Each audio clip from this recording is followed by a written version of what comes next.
The pelvis, it's like a bucket shape. Wider on the top, taper toward the bottom. Like this. About a head tall. As you can see, the belly button to the crotch, that's about head tall. Here's the belly button right here. Okay. And then if I divide the pelvis into third.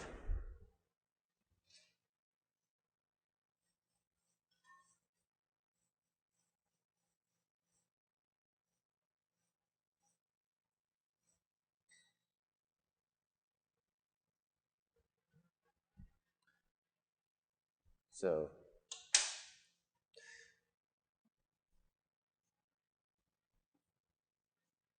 and as a matter of fact, the distance of the waist also should be about a third.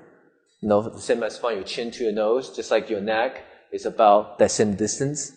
Okay?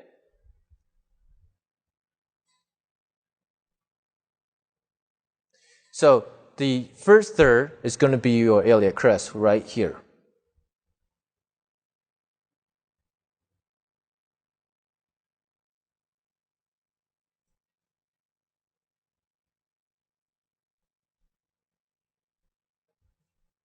Okay. And then the second third is going to be the arch of the pelvis, which is going to be your stomach. Where is your stomach in?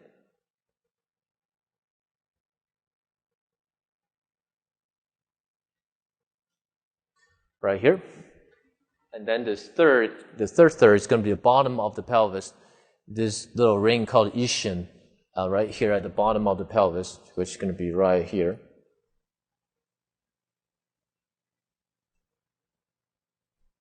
So it's going to give you the base of the pelvis. Like I said, this part, second third, is where your stomach ends. So if I take the stomach, it's going to come down right, fits right in here.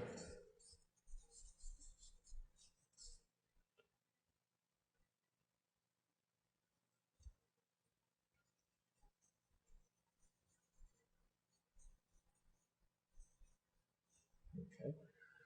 And then between the rib cage and the pelvis on the side is the oblique muscle I said earlier. So that oblique muscle going to sit right over on top of this iliac crest.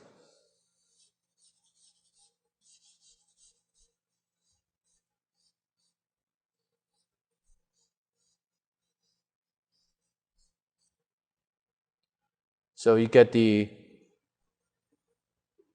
round rib cage. You get the oblique.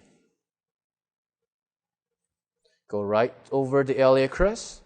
It's going to stop where the corner of the body right here, right, lines up with the corner of rib cage and the belly and the nipple.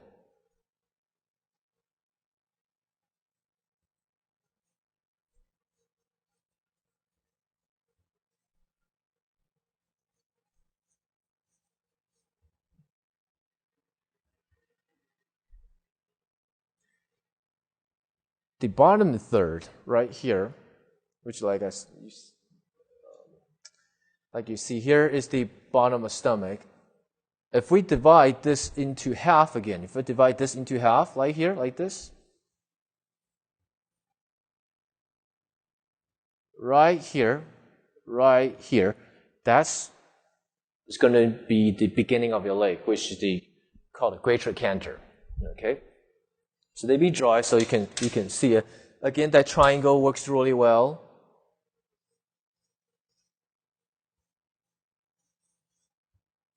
So here is imagine. Okay, if you look it back, here is the back to the pelvis, the bucket-shaped pelvis right here. See the triangles right here, and here's the femur head right here.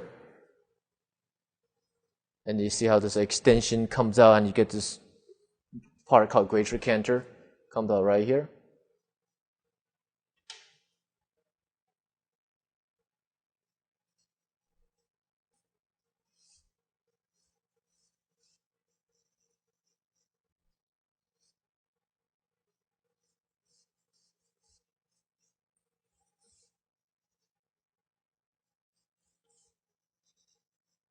If you're standing perfectly straight, the inside of the knee lines up pretty close to the center lines.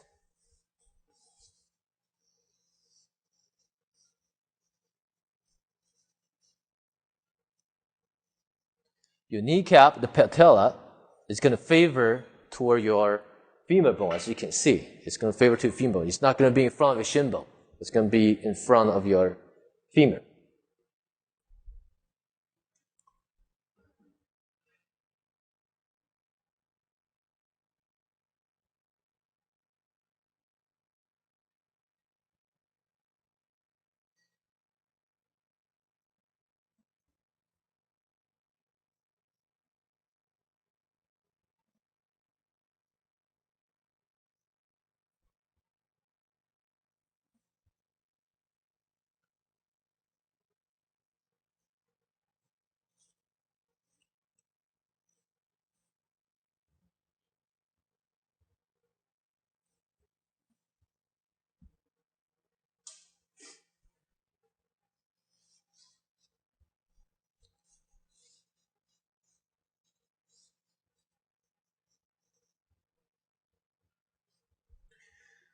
Okay, so, and for the legs, from the greater canter to the knee, the bottom of the knee, which is 2 heads.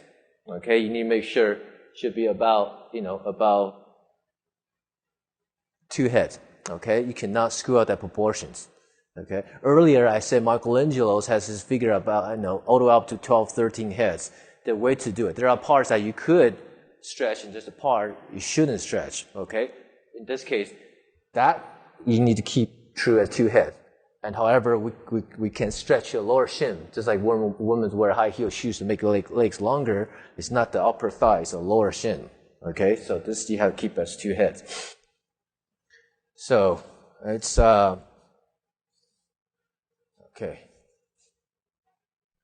So that's the forehead, and that's where the crotch. The crotch sits right below your stomach.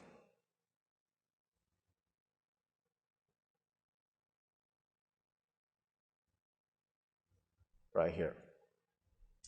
Right below your waist, which is the oblique, you're gonna have a bump right here. And then that's the butt muscle. They call the gluteus medius muscle. Okay, and then your legs, start after that. So a lot of times I see students, they would draw the leg, the curvature of leg right below the oblique. And what will happen is now feel like a leg growing out from underneath the stomach. That would not look right. Okay, so you have the waist, and then you have the gluteus medius. Then you have your thigh muscle comes out. Okay, so let's do that.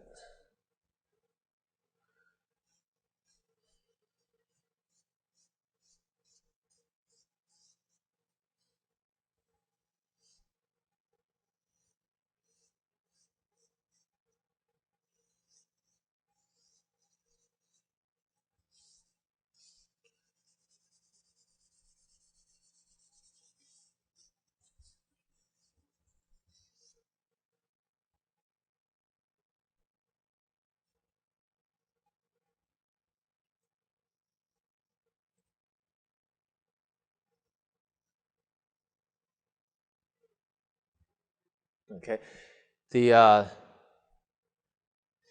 keep in mind, inside of the knee is curved like this. You swing right over your shin. Okay, looks like, think about a tube. You swing over so you can feel the volume of that that cylinder. However, the outside of the knee is straight. So you get this curve of the inside of the knee. It's going to swing right into your shin bone like this. You can see it. That's how the body, the way that built body design. You see how inside the shin is curved? The outside, because we had this bone called the fibula, this is called the tibula. Looks like a letter T. This is the fibula. So its outside is straight. Inside is curved.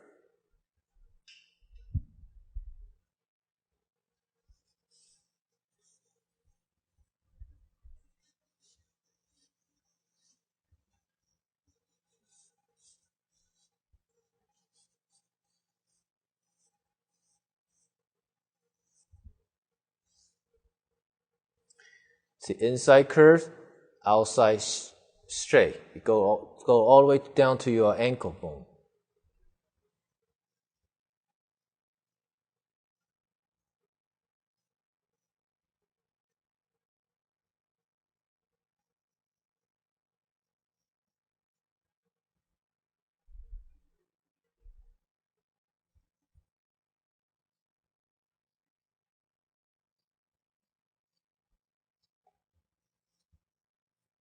You're going to get a pinch where the adductor muscle goes right beside the crotch. You're going to get that pinch. That pinch needs points towards the iliac crest, right? This point right here needs points to this point right there.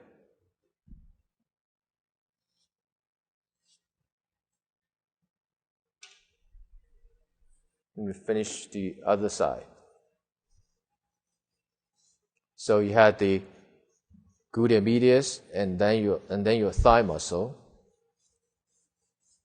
Outside straight. Inside curve, you swing right to underneath the below the shin bones. The inside swing curved, outside straight. Here is the ankle. Think of the wrench that locks over the ball of the foot, and then you have your foot kind of comes out like this. Here's your toe. So here's the kneecap is going to favor towards the femur bones. You have the kneecap, you have the fatty pad below the kneecap,